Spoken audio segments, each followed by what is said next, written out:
gà mi nè nó phiêu na nơi mò là nhá họ trái khói nó nữa mà nghe lệ nhá nhà câu cho ta nơi mò nhà yo nó na lối nó phiêu na nơi mò là nhà cha nhà mẹ bị đổ lệ gà mi nè yo cho nào mà nghe lệ nhá nó gà mi nè ho giá mà cứ lo nhà mi ha ba yêu chỉ bu ga ho để lao chỉ biết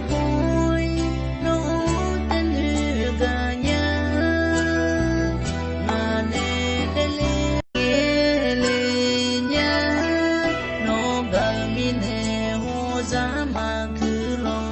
nhà vì hà ba yêu chỉ bu ga ho để lao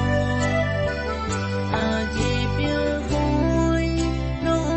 tên hư ga nhà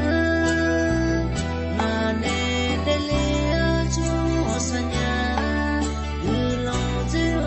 mi nè chỉ coi non như mà nghe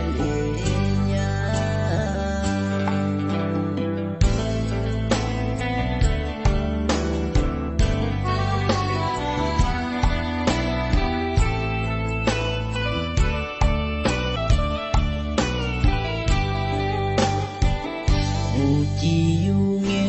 do mi nào nó tên gà mi nè nó phiêu na nơi mò là nhá họ trái khói nó nữa mà nghe lệ nhá nhà câu cho ta nơi mò nhà yo